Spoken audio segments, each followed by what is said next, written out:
Lawmakers are working on a spending bill to avert a government shutdown, but President Trump has suggested things could be closed down, in fact, if immigration reform isn't included in the deal. During a meeting at the White House yesterday, the president said he'd love to see a shutdown, and it would be worth it for the country. He's pushing Congress to approve $25 billion for a wall along the Mexican border, plus new limits on legal immigration. The president's comments come as lawmakers on Capitol Hill praise their recent progress on budget negotiations. Congressional leaders want to settle the budget issue before they get to immigration and border security. Margaret Brennan has more from the White House. I'd love to see a shutdown. President Trump threatened another government shutdown if his border security demands are not met. If we don't change it, let's have a shutdown. We'll do a shutdown, and it's worth it for our country. But even fellow Republicans at the table oppose a shutdown.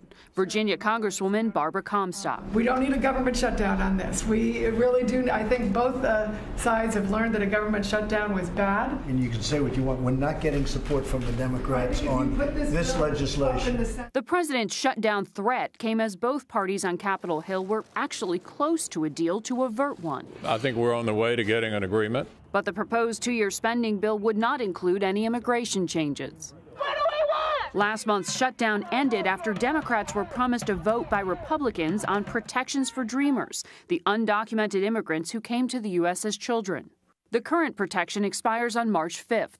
But President Trump has offered a potential pathway to citizenship for 1.8 million Dreamers in exchange for $25 billion in border security.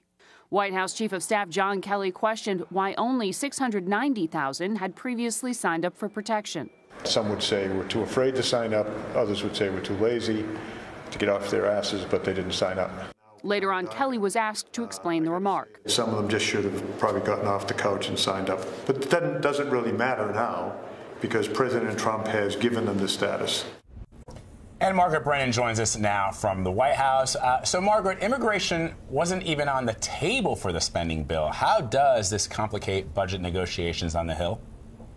Well, immigration is not in the compromise agreements that appear to be coming to fruition on the Hill, on the House and on the Senate side. But remember, the way we got through the last government shutdown was a promise made by the White House and Republicans to Democrats that there would be discussion and handling of the so-called Dreamers who came here illegally as children. So it appears for the moment that Democrats are willing to have that conversation be a separate one from funding the government.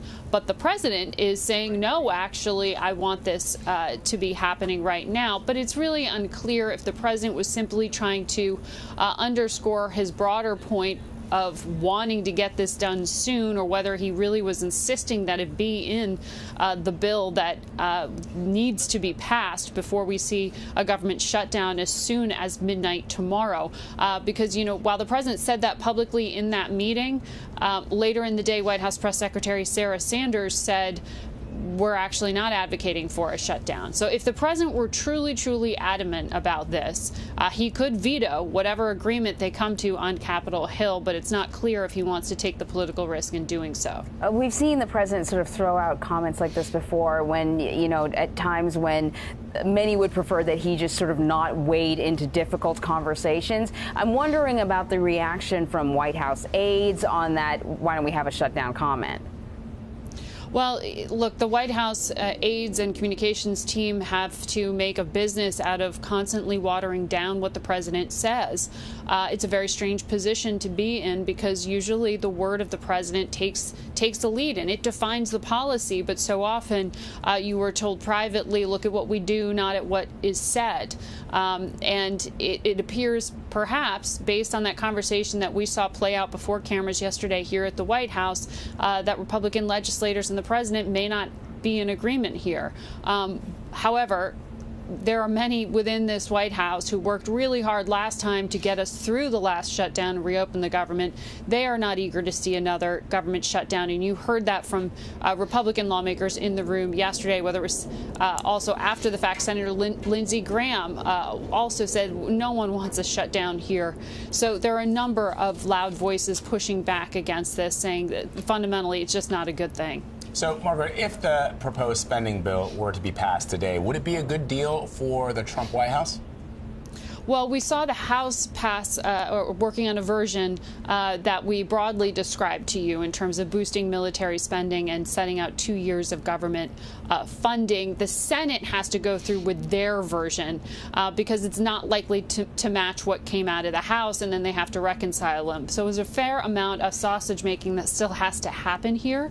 Fundamentally, many would argue, including folks here at the White House who deal with the legislative process, that avoiding a shutdown would be a good deal for both Democrats and Republicans.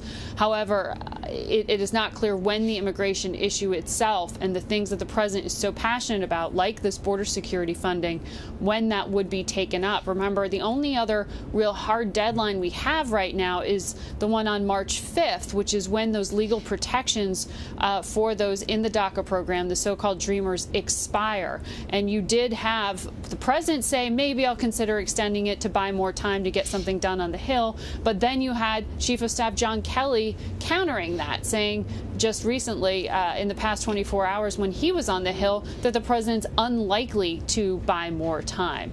So it's really unclear what the plan is here. If the president does veto whatever agreement they come to on funding on the Hill, is he that adamant? Does he really want to take that risk? Is there a backup plan to keep the government funded past midnight? And when exactly will they take up immigration to get done what the president says he wants to get done? So, Margaret, one last topic before we let you go. The Russia investigation. We are hearing that the president's lawyers do not want him sitting down for an unrestricted interview with Robert Mueller. Presumably there are some negotiations taking place, or there will be if that's going to actually happen. What sort of compromise is Trump's team working on to protect the president? Well, any lawyer wouldn't want their client going in for a totally unrestricted interview, and certainly the White House lawyers and the personal attorneys for the president have been trying to narrow the scope of questioning. It is a pretty unusual position to be in for the president to sit down and be interviewed as part of a criminal investigation by the special counsel. So we know that for weeks now the conversation has been about, are these written questions? Is this an in-person interview? Exactly what would the parameters be here?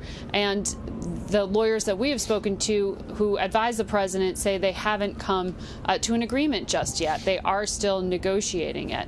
And while the special counsel has expressed an interest in speaking with the president, we don't know what they're willing to accept as part of this negotiation. So we'll have to wait and see exactly what happens here. But it is certainly not a simple process. We know that one of the things the lawyers want to find out is whether there's a way for some of these questions to be resolved and answered without getting the information from the president himself.